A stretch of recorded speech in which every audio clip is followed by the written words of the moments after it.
Okay, welcome back. Now we are going to revise our new chapter which is management of working capital. तो चलिए इसके साथ हम लोगों का क्या क्या रिवीजन हो जाएगा।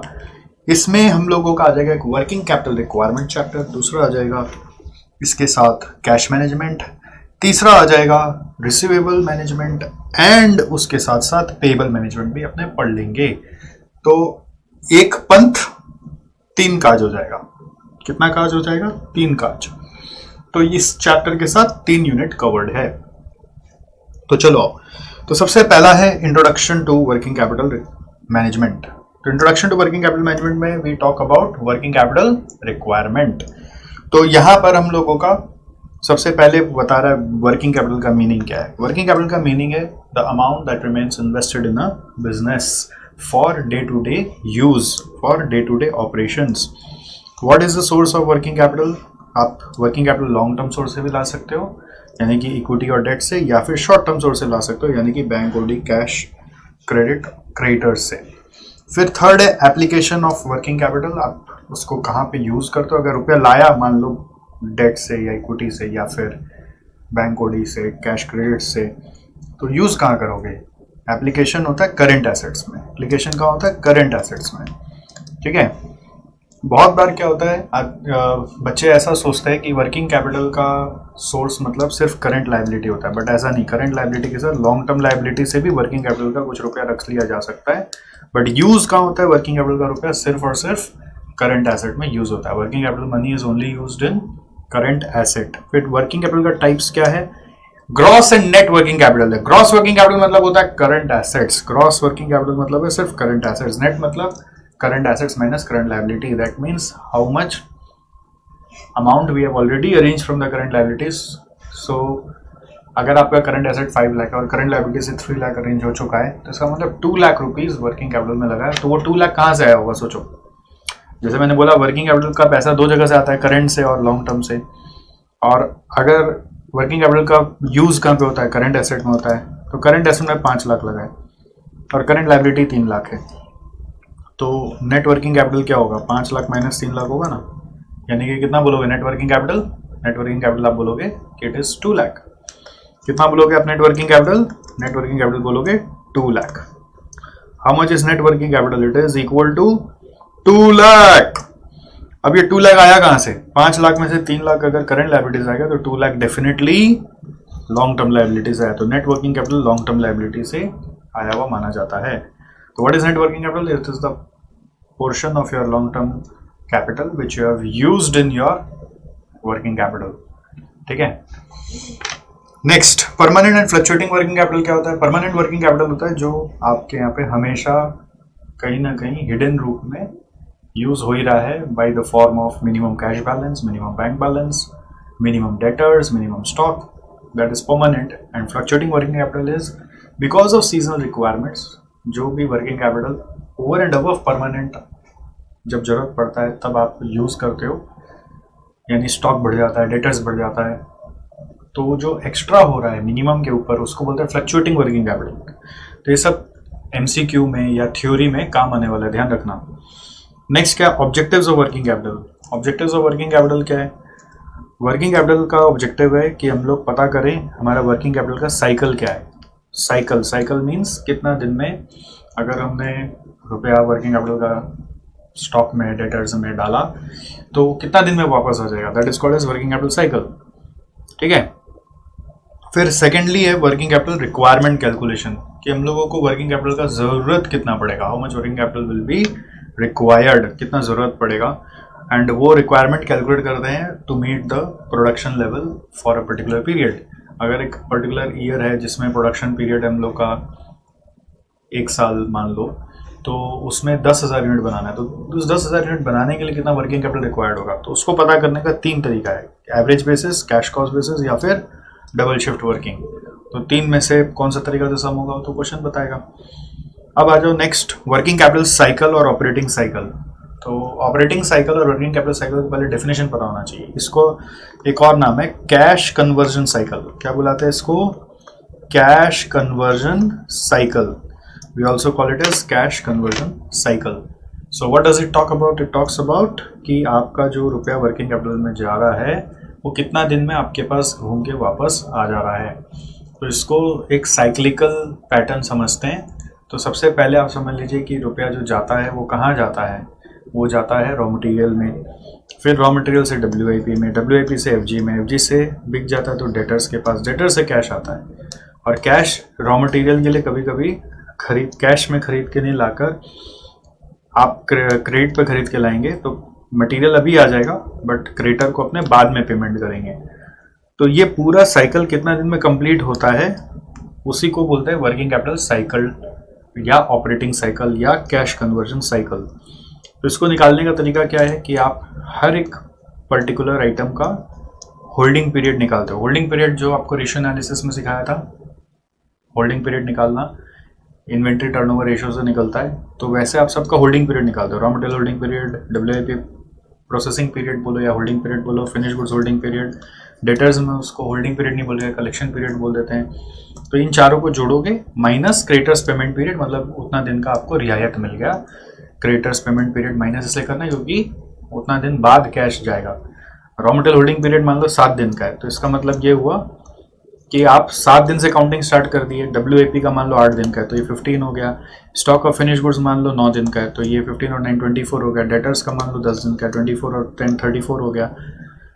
ठीक है, मतलब ये बेसिकली क्या बताना चाह रहे हैं यहाँ पर, ये 10 डे क्या है, डेटर्स का नहीं, ये स्टॉक ऑफ फिनिश गुड्स को सेल करने का है टू डेटर्स। ये 10 डेज में हो गया और यहाँ पे मान लो डेटर्स 12 डेज में पैसा दे देता है। तो कितना दिन का होल्डिंग हो गया टोटल? सोचो 7 + 8 15 9 24 10 34 प्लस 12 मिला के 46।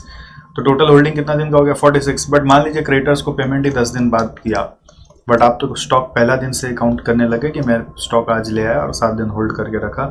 तो सिंस आपने पेमेंट 10 दिन बाद किया तो आप ये 10 को सब्ट्रैक्ट कर देंगे। क्या करेंगे? इस 10 को से सब्ट्रैक्ट कर देंगे, बाकी रेड वाले को सबको जोड़ देंगे तो आपका ऑपरेटिंग साइकिल निकल के आएगा। तो उसका ही प्रेजेंटेशन यहाँ पे हमने लिख के दिया आपको कि material stock holding plus WIP processing plus finish good stock holding plus debtors collection minus creditors payment is equal to operating cycle period.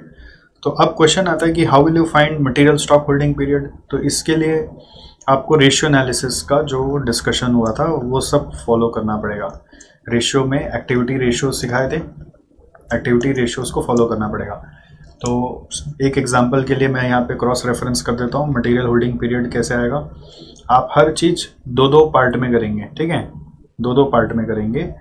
अगर हम रेशियोज में चलें हमारे इसी नोट्स में तो हर चीज़ 2-2 पार्ट में करेंगे। जैसे यहाँ पे देखिए मटेरियल का इन्वेंट्री टर्नओवर रेशियो था तो वहाँ पे मटेरियल का होल्डिंग पीरियड था। तो होल्डिंग पीरियड डायरेक्ट नहीं निकालेंगे, आप पहले इन्वेंट्री टर्नओवर रेशियो निकालेंगे फिर होल्डिंग पीरियड निकालेंगे। इन्वेंट्री टर्नओवर रेशियो कैसे आएगा? Consume by average stock.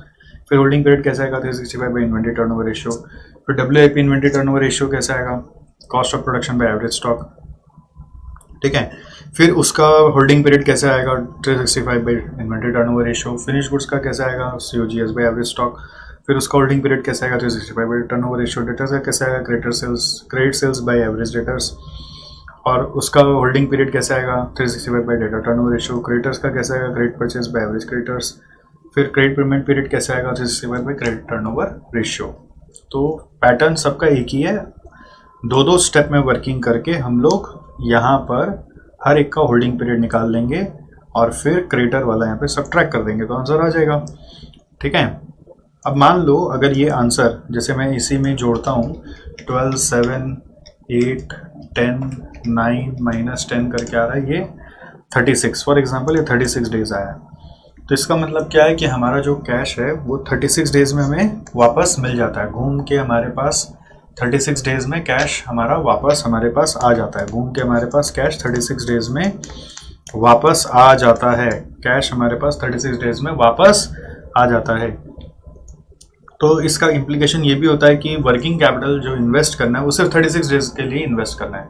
इसका मतलब ये भी होता है कि वर्किंग कैपिटल जो इन्वेस्ट करना है वो सिर्फ 36 डेज का ही इन्वेस्ट करना है, ठीक है। तो हम लोग को इस पॉइंट से और भी एक चीज़ समझ में आता है कि अगर हमें कोई बोले कि वर्किंग कैपिटल के लिए कितना रुपया चाहिए, अमाउंट कितना चाहिए, तो वो कैसे पता करेंगे। तो अमाउंट पता करने के लिए इस 36 डेज का यूज़ करके भी पता चल सकता है, या फिर ये अमाउंट पता करने का एक दूसरा तरीका है जो हम लोग सेकेंड पार्ट में पढ़ेंगे, to meet production level for a year on average basis, on cash cost basis, वो अलग से पढ़ेंगे, ठीक है।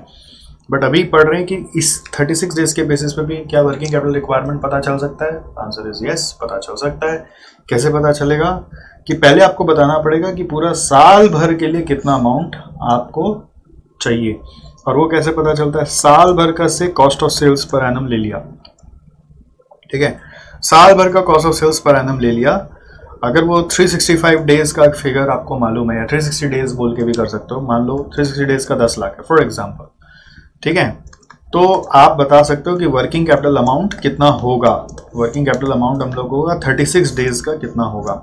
तो 36 डेज का ही अमाउंट आपको होल्ड करना है, तो it will be 10 lakh into 36 by 360 करके आएगा, कितना आएगा 1 लाख। 10 लाख इंटू 36 बाई 360 करके आएगा 1 लाख।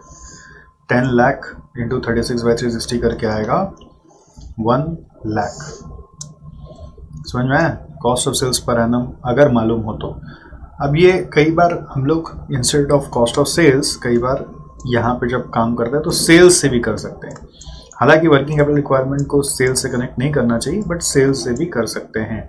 तो इसीलिए यहाँ पे एक लिखा हुआ working capital requirement based on operating cycle में कि if you want to take working capital on the basis of operating cycle, you can take sales per annum into operating cycle period by 360 होगा कि 12 होगा कि 52 होगा कि 365 होगा, वो डिपेंड करेगा ऊपर में जो आंसर आया उसके हिसाब से। डेज है तो 360 या 365 होगा, 360 लेना 365 लेना वो क्वेश्चन में बोलेगा, नहीं तो कुछ एक अज्यूम करना पड़ेगा, ठीक है।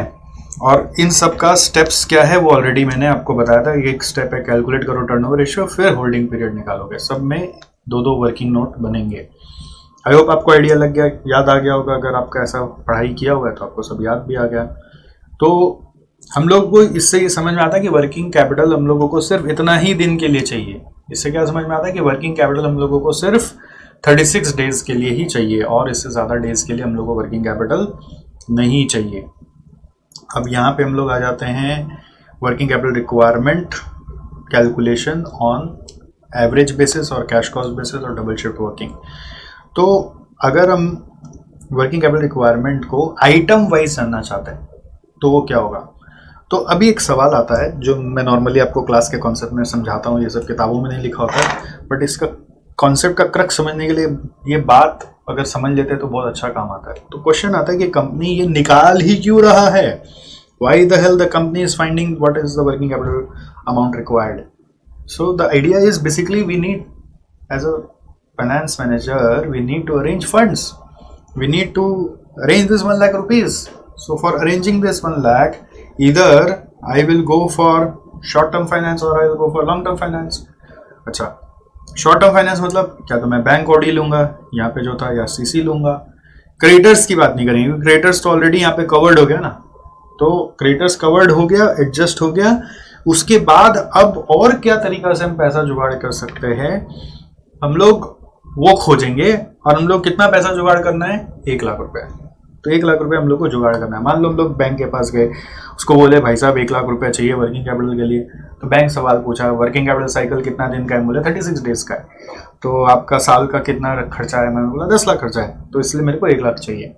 तो बैंक बोला अच्छा इसका आइटम वाइज ब्रेकअप दो। फंसा दिया। तो आइटम वाइज ब्रेकअप कैसे बनाया, क्योंकि सर ने तो पढ़ाया ही नहीं आइटम वाइज ब्रेकअप, सर ने तो टोटल बताया। तो फिर ये कंसेप्ट अधूरा अधूरा लगा, बोलकर एक दूसरा कंसेप्ट बना। चलो आइटम वाइज ब्रेकअप से अगर हमको वर्किंग कैपिटल रिक्वायरमेंट पता करना है तो हम कैसे पता करेंगे। तो उसी का पढ़ाई का जरिया का नाम दे दिया हमने एक एवरेज बेसिस से। तो वर्किंग कैपिटल का बेसिक कंसेप्ट क्या है, current asset minus current liability, ये तो क्लियर है। और करंट एसेट में क्या क्या होता है, stock of material, stock of WIP, stock of finish goods, होता है ना ये सब। फिर उसके बाद डेटर्स आता है, फिर कैश आता है, फिर कोई प्रीपेड एक्सपेंस होता है तो वो आता है। फिर करंट लायबिलिटीज में क्या आता है, क्रेडिटर्स आता है, आउटस्टैंडिंग वेजेस आता है, आउटस्टैंडिंग एक्सपेंसेस आता है, कोई भी और तरह का प्रोविजन होगा तो वो आएगा। तो सब नेट करके वर्किंग कैपिटल रिक्वायरमेंट आएगा। और ये भी जो वर्किंग कैपिटल रिक्वायरमेंट आता है ये भी एक एस्टिमेटेड वर्किंग कैपिटल रिक्वायरमेंट है। तो इसमें हो सकता है कुछ ऐसा घटना हो जाए जो हम लोग अभी तक कैप्चर ही नहीं किया, उसका कुछ खर्चा लग जाए। तो कंटिजेंसी का भी कुछ रुपया प्रोविजन बोलकर हम लोग बना सकते हैं, सेफ्टी मार्जिन बोलकर एक्स्ट्रा रख सकते हैं, मिलाकर टोटल बनेगा। तो ये क्या है, इसका आंसर क्या, ये 1 लाख जितना आएगा ऐसा कोई ज़रूरी नहीं है, ठीक है।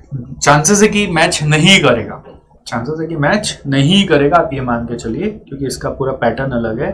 बट ये थोड़ा और अपने फाइनेंसर्स को कन्विंसिंग लगेगा कि इसको इस चीज का इतना रुपया चाहिए, इस चीज का इतना रुपया चाहिए। जब उनको एग्जैक्ट डिटेल मिलेगा तो they would be more convinced with our claim.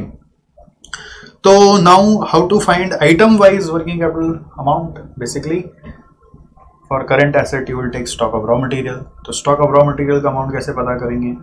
The idea is you to use that activity ratio concept only. तो क्वेश्चन में उस तरह से डिटेल दिया हुआ रहेगा।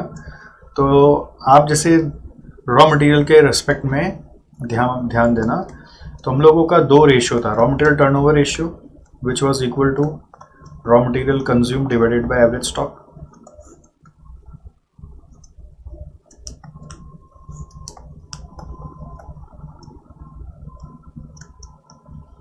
फिर एक और है raw material holding period.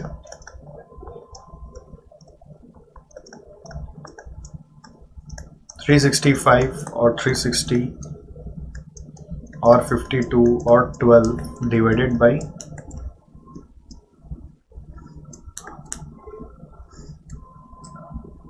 Raw material turnover ratio.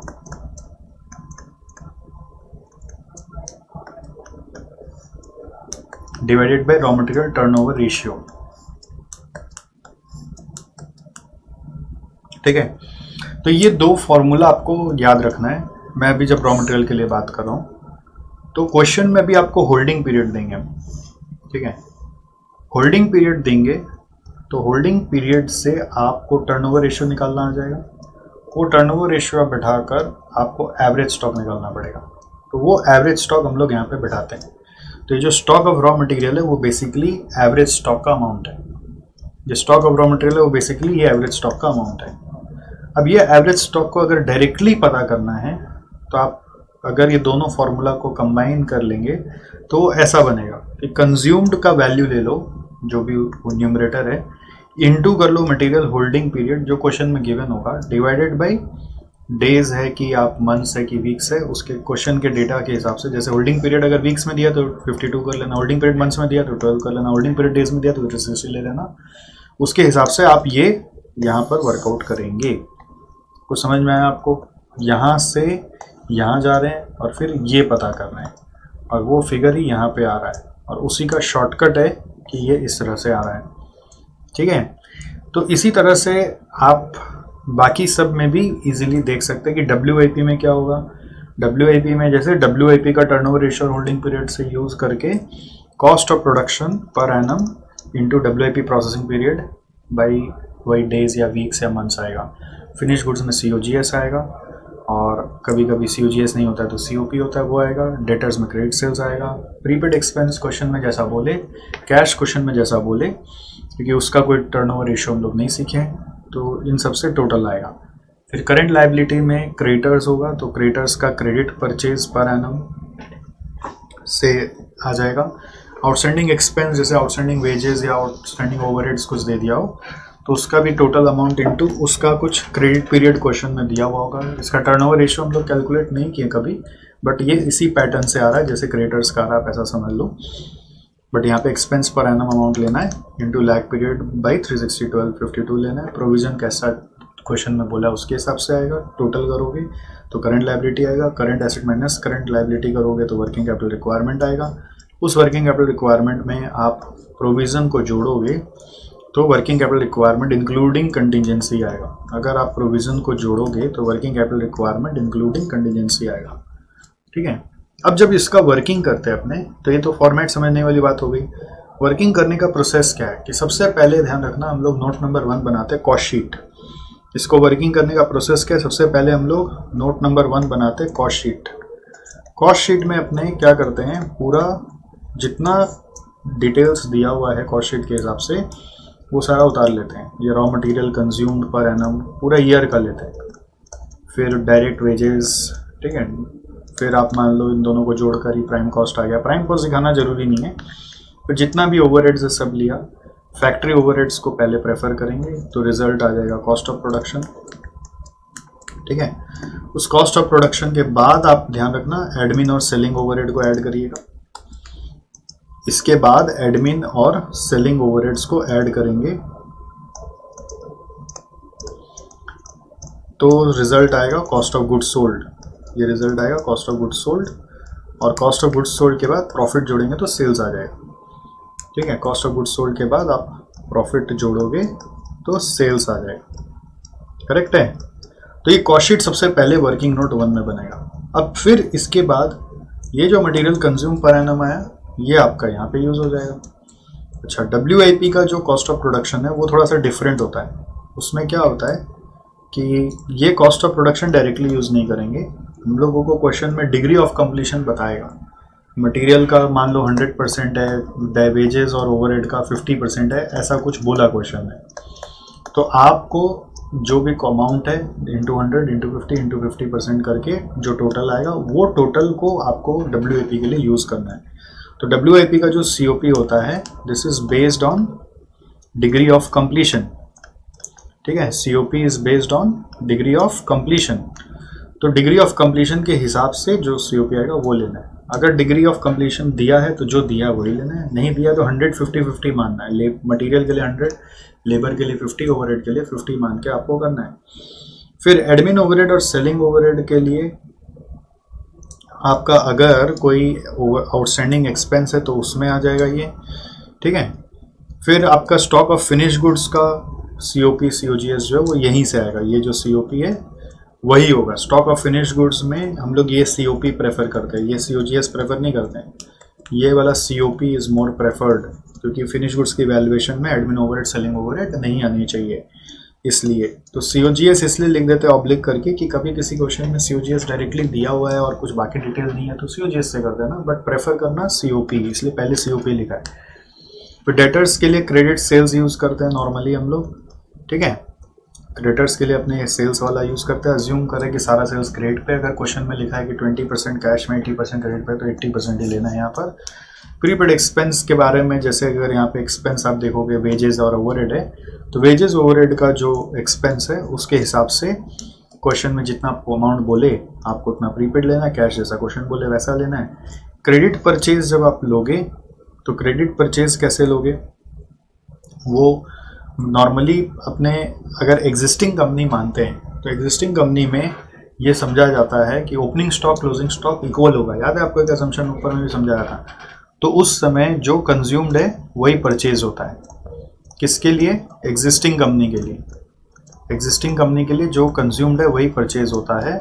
But अगर न्यू कंपनी है तो उसके लिए जो परचेज वैल्यू है that will be equal to consume plus closing stock minus opening stock.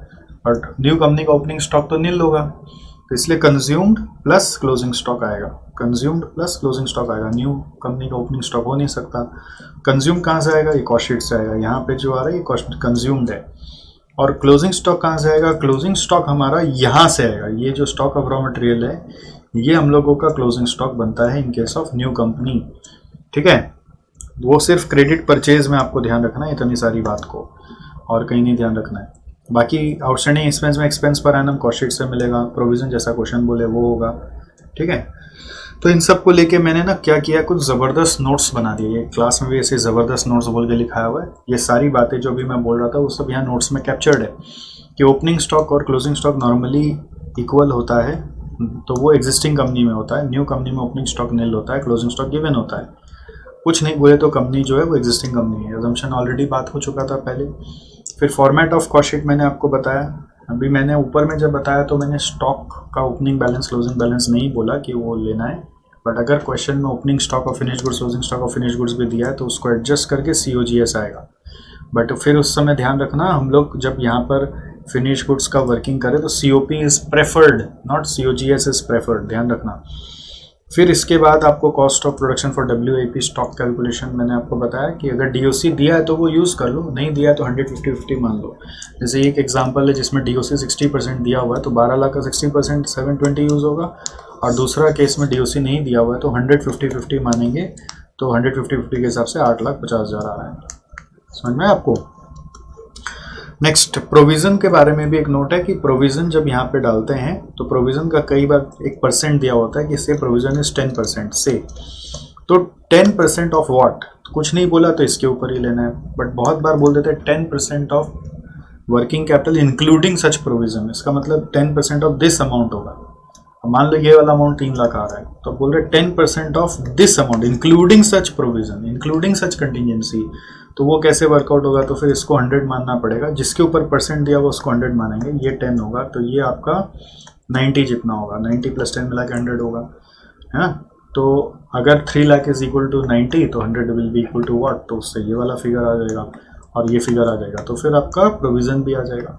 तो अगर इंक्लूडिंग वाला बोला है तब, तो यहाँ पे इसके बारे में बोला है हमने कि as a percent of working capital before including such provision हो सकता है, as a percent of working capital after including such provision हो सकता है। और आफ्टर जब होगा तो से अगर आपको सेफ्टी मार्जिन 10% बोला है, तो सेफ्टी मार्जिन का जो परसेंट है वो 10% है, divided by 100 minus safety margin आपको करना है, 100 माइनस सेफ्टी मार्जिन यानी 10% by 90 into working capital before such provision करना है, बिफोर प्रोविज़न। देखो वो फॉर्मूला जैसा मैंने बना दिया, जैसे फॉर्मूला का दरकार नहीं पड़ता है, बट आप जैसे भी सीख जाएं वो ज़्यादा इंपॉर्टेंट है हमारे लिए, ठीक है। तो यहाँ पर आपको क्या समझाया, देखो यही समझाया ना, it will be 10/90 into 3 lakh. अगर आप यहाँ से ये 10 से ही पता करना चाह रहे हैं तो 3 लाख इज इक्वल टू 90, तो 10 will be equal to 10/90 into 3 lakh. तो उसी से फॉर्मूला आ गया ना यहाँ पर। अगर कुछ नहीं बोले तो इजी वाला समझेंगे, मतलब बिफोर वाला पे समझ लेंगे। बिफोर वाला जब बोलता है ना तो उतना 10/90 नहीं करना है, फिर जो ये 3 लाख है उसका ही 10% डाल देना है। 10/90 इंटू 3 लाख कब करना है, जब इंक्लूडिंग सब कंटिजेंसी बता रहा है, ठीक है। आगे बढ़ें। फिर फिक्स्ड ओवरहेड्स को लेकर कभी कभी कुछ ट्विस्ट होता है। क्या ट्विस्ट हो सकता है कि फिक्स्ड ओवरहेड में if there is a fixed overhead multiply it with total capacity and not the actual capacity. कभी कभी क्वेश्चन में फिक्स्ड ओवरहेड पर यूनिट पे दिया होता है और उसको बोलता है कि कॉस्ट शीट में डाल लेना अपने आप। तो कॉस्ट शीट में जब डालेंगे तो उसको टोटल कैपेसिटी से मल्टीप्लाई करके डालेंगे आप, ये नहीं कि जितना एक्चुअल प्रोडक्शन हुआ उससे डालेंगे, ध्यान रहेगा। कभी कभी क्वेश्चन में डेप्रिसिएशन भी देगा, तो depreciation is also fixed overheads, तो डेप्रिसिएशन का भी ट्रीटमेंट फिक्स्ड ओवरहेड की तरह करना है। अब इसके बाद आ रहा है नया पार्ट, वो है working capital requirement on cash cost basis. Cash cost basis का मतलब है कि आप जब अपना कॉस्ट शीट बना रहे हैं तो उस कॉस्ट शीट में आपका ओवरहेड में कई बार डेप्रिसिएशन इंक्लूडेड होता है, तो यहाँ पे इंक्लूडिंग डेप्रिसिएशन होता है, ठीक है। बट कैश कॉस्ट बेसिस में जब सम करेंगे तो आपको डेप्रिसिएशन हटा देना है अपने इफेक्ट से, और दूसरा कॉस्ट शीट में प्रॉफिट जो लिखा होता है वो प्रॉफिट भी हटा देना है, और उसके बाद बचा हुआ इन्फॉर्मेशन पे सम बनाना है। तो इसका इम्पैक्ट क्या पड़ेगा, बचा हुआ इन्फॉर्मेशन पे जब सम बनाओगे तो इसका इम्पैक्ट क्या पड़ेगा, तो इसका इम्पैक्ट ये पड़ेगा कि स्टॉक ऑफ रॉ मटेरियल में कोई इम्पैक्ट नहीं, क्योंकि इसमें ना तो डेप्रिसिएशन घुसता है ना तो प्रॉफिट घुसता है। स्टॉक ऑफ WIP में इम्पैक्ट पड़ जाएगा क्योंकि कॉस्ट ऑफ प्रोडक्शन चेंज हो जाएगा because of overheads being excluded bye depreciation. Stock of finished goods में इम्पैक्ट आ जाएगा बिकॉज कॉस्ट ऑफ प्रोडक्शन में डेप्रिसिएशन नहीं होगा, ठीक है। डेटर्स में इम्पैक्ट आ जाएगा क्योंकि यहाँ पर डेप्रिसिएशन भी होता है और प्रॉफिट भी होता है, तो डेटर्स को आप कॉस्ट ऑफ सेल्स पे लोगे।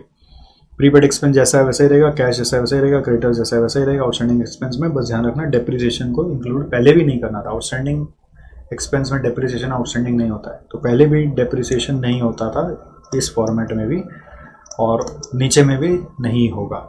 प्रोविजन जैसा होता है वैसा ही होगा। तो what will be the effect of cash cost, stock of raw material जो है वो सेम रहेगा, स्टॉक ऑफ WIP चेंज हो जाएगा, क्यों, COP विल चेंज, ठीक है। Stock of finish goods change हो जाएगा, क्यों, COP will change.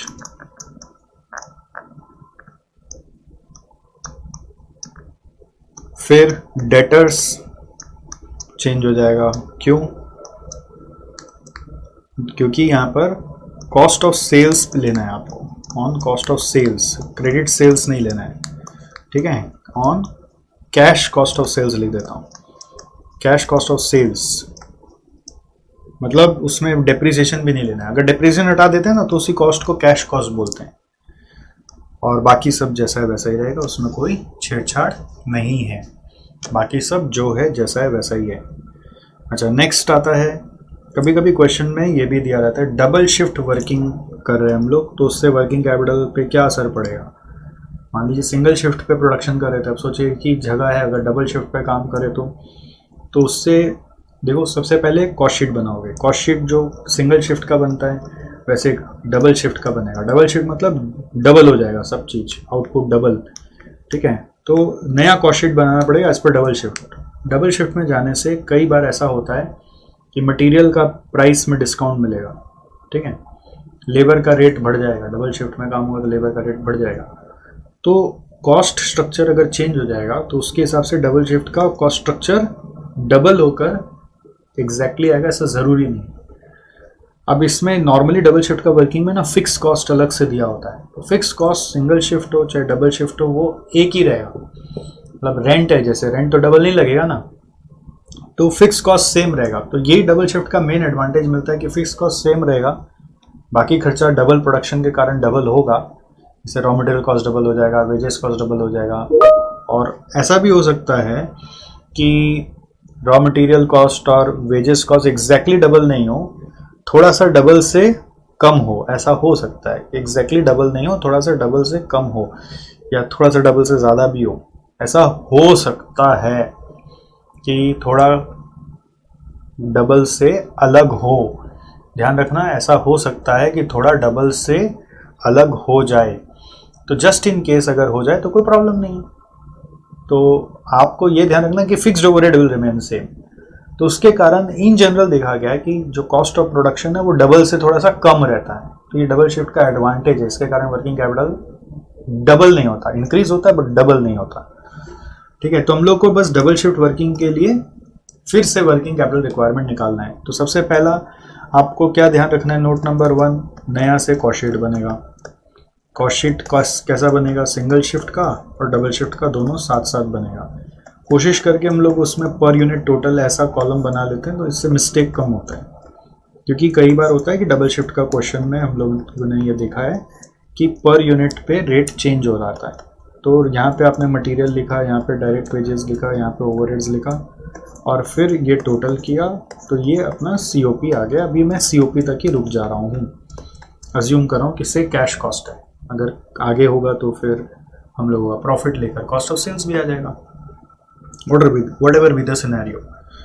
So now after this cost sheet क्या होने वाला है, after this cost sheet क्या होने वाला है, try to understand. After this cost sheet क्या होने वाला है, after this cost sheet क्या होने वाला है. Once this cost sheet is done, आपको फिर statement showing working capital requirement बनाना पड़ेगा।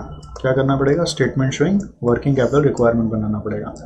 उसमें सिंगल शिफ्ट आएगा और डबल शिफ्ट आएगा। कोशिश करके हम लोग दोनों ही ले लेते हैं, खाली डबल शिफ्ट का भी बना सकते हो।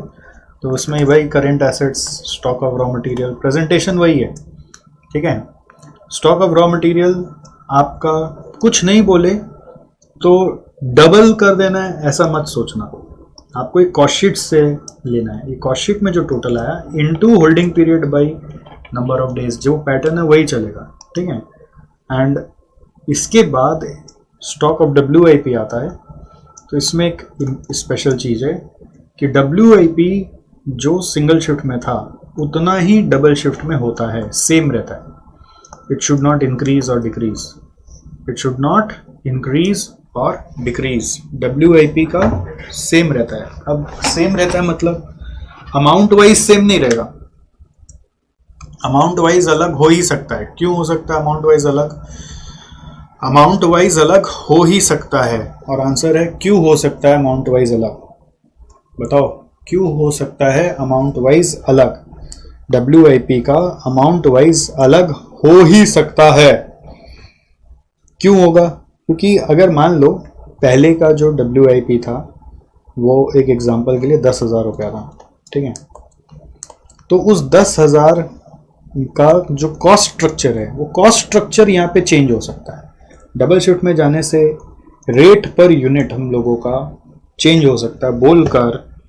बोलकर हम लोगों का ये अमाउंट चेंज हो सकता है। बट WIP का जैसे और एक सुंदर तरीका क्या होता है, मान लो यहाँ पे अपने ना जब वर्किंग करते हैं, क्लास में भी ऐसे ही कराया था, क्वांटिटी और अमाउंट 2 कॉलम बना लो, ठीक है। तो अगर ये 10,000 है, क्वांटिटी रेट अमाउंट 3 कॉलम बना लो, quantity rate amount, quantity rate amount. इससे फ़ायदा क्या होता है कि मेहनत कम करना पड़ता है। अगर हमने यहाँ पे 10,000 डाल दिया स्टॉक ऑफ WIP, रेट मान लो ये वाला उठाएंगे, कॉस्ट ऑफ प्रोडक्शन का जो रेट है वो मान लो 5 रुपया, तो ये 2000 यूनिट आया। तो आपको क्या समझना है, 2000 यूनिट सेम रखना है और रेट नया वाला ये जो कॉस्ट शीट का होगा वो आएगा और ये अमाउंट आएगा। समझ गए? अच्छा, ये एग्जैक्टली ये रेट भी होगा वैसा ज़रूरी नहीं है। क्यों? क्योंकि WIP में तो डिग्री ऑफ कंप्लीशन का इम्प्लीकेशन होता है। तो अगर ये 100% है, ये 50% है, ये 50% है, तो उस हिसाब से जो ये रेट आएगा वो रेट यहाँ पे लेना है। समझ गए? तो ये मैं एरो से यहाँ लिंक नहीं करूँगा, ये गलत हो जाएगा। प्रेफर करूँगा कि यहाँ पे आप नया रेट अपना वर्कआउट करोगे, फिर 2000 इंटू रेट लिखोगे। अब इसमें एक और चीज़ ध्यान देना, मान लो मटेरियल का क्वांटिटी यहाँ पे 1000 था, तो यहाँ पे मटेरियल नॉर्मली डबल शिफ्ट में डबल हो जाना चाहिए। Material should double, but WIP will not double. ये डबल शिफ्ट वर्किंग का एक इंपॉर्टेंट चक्कर है। स्टॉक ऑफ फिनिश गुड्स जो होगा वो डबल होगा। मान लो यहाँ पे 3000 था, तो यहाँ पे 6000 मिलेगा। अब रेट क्या होगा? रेट आपको ये COP से उठा के लिखना पड़ेगा। ठीक है? स्टॉक ऑफ फिनिश गुड्स के बाद डेटर्स है, तो डेटर्स मान लो यहाँ पे 5000 यूनिट का था या 2500 यूनिट का था, तो यहाँ पे डेटर्स डबल हो जाएगा। Debtors should double, rest everything should double, but WIP will not double. Finish goods will double, raw material will double, debtors will double, but WIP will not double. इसके बाद cash भी double हो सकता है। अगर यहाँ पे 1 लाख है तो यहाँ पे 2 लाख हो गया, ऐसा हो सकता है। करंट लायबिलिटीज में क्रेडिटर्स है, क्रेडिटर्स अगर यहाँ पर 10,000 है, यहाँ पे मान लो 2 लाख है, तो यहाँ 4 लाख होगा। क्रेडिटर भी डबल हो गया, मटेरियल परचेज डबल हो रहा है, स्टॉक डबल हो रहा है, तो क्रेडिटर भी डबल हो गया। आउटस्टैंडिंग एक्सपेंसेस जो है वो अगर फिक्स्ड ओवरहेड का है तो वो डबल नहीं होगा, बट अदर देन दैट अगर आउटस्टैंडिंग वेजेस बोले तो वेजेस डबल हो जाएगा। अगर यहाँ पे 1 लाख है तो यहाँ 2 लाख हो जाएगा। ठीक है? तो इससे वर्किंग कैपिटल रिक्वायरमेंट आएगा। हम लोग को एंड में क्या दिखाना है कि ये दिखाना है कि भाई साहब डबल शिफ्ट होने से ज़रूरी नहीं है कि ये डबल होगा। डबल शिफ्ट होने से ज़रूरी नहीं है कि ये डबल होगा। डबल शिफ्ट होने से ये ज़रूरी नहीं है कि डबल होगा, but it is for sure कि ये इंक्रीज होगा। समझ में आया? Is this all right? I hope you have understood. देखो क्या लिखा हुआ, due to double shift working capital requirement increases due to increase volume of production. The increase in working capital may not be proportionate to increase volume as increase in cost is never proportionate. अगर fixed overhead है तो वो same रहेगा। देखो यहाँ लिखा है fix cost will remain same.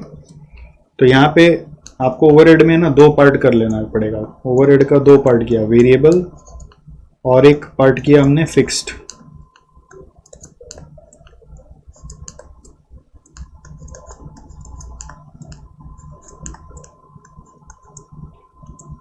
ये वेरिएबल और ये हम लोगों ने किया फिक्स्ड सेम रहेगा। ध्यान रखना, डबल शिफ्ट में फिक्स्ड चेंज नहीं होना चाहिए।